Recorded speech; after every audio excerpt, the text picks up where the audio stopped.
Everyone, welcome to our channel. So మీరు నా videos గనుక ఫస్ట్ టైం చూస్తే ఖచ్చితంగా ఎండ్ వరకు చూసేయండి. స్టెప్ బై స్టెప్ చెప్తాను. జుట్టుకు రంగు వేసుకునేటప్పుడు తీసుకోవాల్సిన జాగ్రత్తలు ఏంటి అనేది 1 by 1 ఇంకా చెప్తూ ఉంటాను. ఎండ్ వరకు చూసేయండి. జుట్టుకు అసలు రంగు ఎందుకు వేసుకోవాలి అనేది తెల్ల జుట్టు కారణంగా వేసుకోవాలి. జుట్టు రంగు వేసుకునేటప్పుడు తీసుకోవాల్సిన జాగ్రత్తలు అయితే అసలు ఎవ్వరికీ తెలియదు. ఎంత డేంజర్లో పడతారో జాగ్రత్తలు తీసుకోకపోతే క్యాన్సర్ అని, ఇంకా స్కిన్ ఎలర్జీస్, చుండ్రు, దురద, ఇచ్చింగ్, ఇరిటేషన్ ఇలాంటివన్నీ సైడ్ ఎఫెక్ట్స్ అయితే చాలా వరకు వస్తాయి. సో వీటిని ఇంకా కంట్రోల్ చేసుకోవడానికి అయితే చాలా వరకు జుట్టుకు రంగు వేసుకోవాల్సినప్పుడు అయితే తీసుకోవాల్సిన జాగ్రత్తలు అయితే నేను ఇప్పుడు చెప్తాను. ఫస్ట్ వన్, జుట్టుకు రంగు వేసుకునేటప్పుడు కొన్ని టిప్స్ పాటిస్తే ఎటువంటి సైడ్ ఎఫెక్ట్స్ అస్సలు ఉండవు. జుట్టు రంగు కూడా ఎక్కువ కాలం పట్టి ఉంటుంది. కొందరు తెల్ల జుట్టును కవర్ చేయడానికి నల్ల రంగు వేస్తుంటే మరికొందరు స్టైల్ కోసం జుట్టుకు రకరకాల రంగులను వేసేస్తూ ఉంటారు. ఇంకా ట్రెండీ అని యూత్ అయితే ఇంకా చాలా కలర్స్ రంగులు అయితే జుట్టుకి వేస్తూ ఉంటున్నారు. ఈ జుట్టుకి ఇంత రంగులు వేయడం వల్ల అయితే సైడ్ ఎఫెక్ట్స్ అయితే బాగా ఉంటాయండి. ప్రభావం క్యాన్సర్ ఎక్కువ వస్తుంది, ఇంకా స్కిన్ ఎలర్జీస్, ఇంకా ఎయిర్ డ్యామేజ్ అవుతుంది. అయితే కొన్ని టిప్స్ ఫాలో అవ్వకపోతే మాత్రం మీ జుట్టుకు రంగు వేశాక ఎయిర్ డ్యామేజ్ అయితే ఎక్కువగా అవుతుంది.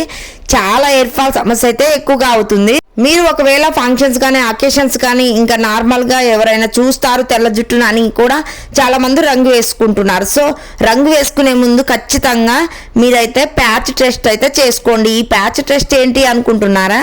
ఇంకా నార్మల్గా సైడ్ కొంచెం, ఇంకా చెవి దగ్గర కొంచెం టెస్ట్ చేసుకోవాలండి. ఎయిర్ రంగు వేసుకొని జుట్టుకు రంగు వేసుకునే ముందు ముఖానికి మాయిశ్చరైజర్, ఇంకా లేదా అది లేకపోతే మాత్రం మాయిశ్చరైజర్ లేదు అనుకుంటే నూనె రాసుకోండి. ఇలా చేస్తే ముఖానికి రంగు అంటినా కూడా త్వరగా వదులుతుంది.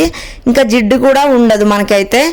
అక్కడక్కడ స్కిన్ మీద పడితే మాత్రం ఈ రంగు అనేది ఖచ్చితంగా అస్సలు పోదండి. సంవత్సరం ఉంటుంది, ఇంకా చాలా డేస్ వరకు అస్సలు పోదు. సంవత్సరాల కొద్దీ పోతూ ఉంటుంది.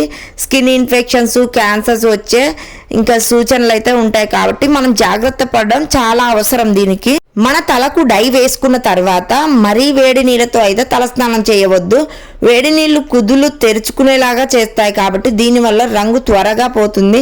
రంగంతా పోయి వేడి నీళ్ళ ద్వారా ఇంకా మనకేం రంగు కూడా ఉండదు. కాబట్టి మన వైట్ ఎయిర్ అలానే ఉండిపోతుంది.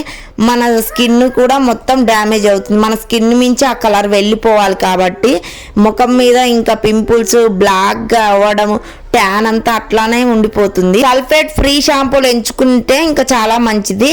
ఎక్కువగా సల్ఫేట్ ఎక్కువగా ఉన్నవైతే మన జుట్టు డ్యామేజ్ అయ్యి హెయిర్ ఫాల్ సమస్య అవుతుంది. మార్కెట్లో దొరికే ఇంకా షాంపూస్, రకరకాల షాంపూస్ ఉంటాయి. సో అందులో మీరు చూస్ చేసుకోవాల్సిన షాంపూ వచ్చేసి కెమికల్ ఫ్రీ షాంపూ అండి. హెర్బల్ షాంపూని యూజ్ చేయొచ్చు. ఎందుకంటే అందులో ఎక్కువగా సల్ఫేట్ ఎక్కువగా ఉంటే మాత్రం మన జుట్టు డ్యామేజ్ అయ్యి హెయిర్ ఫాల్ అయ్యి ఇంకా నిర్జీవంగా మారి మన సిల్కీగా కూడా ఉండదు. గడ్డిలాగా మొత్తం ఇంకా జుట్టు అంతా డ్యామేజ్ అయిపోతుంది. సో దానికోసం కూడా మనం అయితే కెమికల్ ఫ్రీ షాంపూని యూజ్ చేయాలి. రంగు చాలా మంది ఇంకా ఎక్కువ రోజులు ఉంచుకుంటారు. అంటే ఈ రోజు రంగు వేసుకున్నారనుకోండి, నెక్స్ట్ డే కూడా హెడ్ బాత్ చేసే వాళ్ళు ఉంటారు. కానీ అలా అస్సలు చేయదు. రంగు ఎక్కువ రోజులు ఉంటుంది, మనకి ఖర్చు తగ్గిద్ది అని అలా అనుకుంటారు. కానీ మన హెడ్ అనేది, స్కిన్ మనం ఎంత డ్యామేజ్ అయిద్దంటే అది అస్సలు ఊహించలేము. ఇంకెక్కువగా ప్రాబ్లమ్స్ వస్తాయి. జస్ట్ 30 minutes 40 minutes 1 hour అంతే. కానీ ఇంకా చాలా మంది అయితే ఇంకా చాలా ఎక్కువగా ఉంచుకుంటారు.